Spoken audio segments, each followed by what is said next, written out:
Le Premier ministre a procédé ce matin à la remise officielle d'un centre d'accès universel. Il est mis à la disposition de toute la communauté, notamment des scolaires, pour un meilleur accès aux technologies de l'information et de la communication. Le chef du gouvernement souhaite que ces centres soient à l'origine de l'éclosion de nouveaux talents capables de faire émerger notre pays. Le point avec Alouzeni Touré.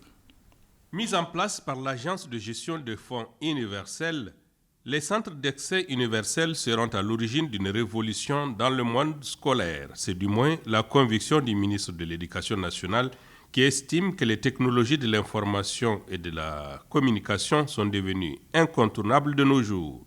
C'est pourquoi les centres d'accès universels joueront un rôle de premier plan dans l'expansion du numérique dans notre pays. Les technologies de l'information et de la communication, nous le savons tous, sont devenues, en ce tournant particulièrement excitant et exaltant de la marche du monde, une réalité dont nul ne peut se passer, quel que soit son pays et son secteur d'activité. C'est un enjeu majeur dont le gouvernement malien, sous le leadership de son Excellence le colonel Assimi Goïta, président de la transition, chef de l'État, est conscient. En effet, ces technologies figurent au nombre des chantiers du président de la transition, chef de l'État. Le ministère de l'Éducation nationale s'est engagé à faciliter l'accès aux technologies de l'information et de la communication aux élèves de l'enseignement fondamental et du secondaire. Les centres d'accès universels ne sont que le résultat d'une politique gouvernementale visant à promouvoir les talents au niveau de nos scolaires et en particulier dans le domaine du numérique. Déjà, nos jeunes apprenants se font remarquer dans les compétitions internationales. Ces centres d'accès universels vont contribuer à réduire substantiellement le fossé numérique entre les villes et les campagnes.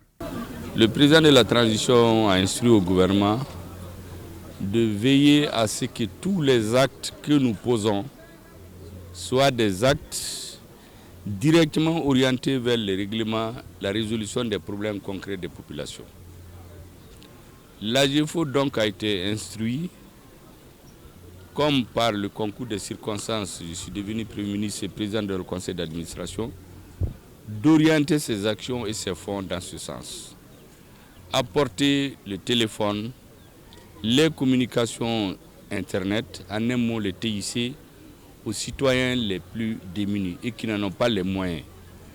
Et ils ont trouvé cette formule, me semble intéressante, d'aller dans les écoles, où vous avez toute la société, mettre un centre où les enfants peuvent aller se former, en attendant que notre centre d'intelligence artificielle et de robotique, qui vient d'être, dont la première pierre va d'être posée par le président de la transition, puisse vraiment prendre le relais dans beaucoup de domaines. Il m'a été dit qu'ils ont fait 40 centres comme ça, dont 10 par région. Je voudrais donc les encourager à aller plus fort encore, parce que les technologies de l'information et de la communication, c'est l'avenir. On l'appelle même la 4e révolution industrielle. Et les Maliens ont du talent. Dans les jours à venir, le Premier ministre et non moins président du conseil d'administration de l'AGEFO remettra plusieurs autres centres pour le bonheur des populations bénéficiaires.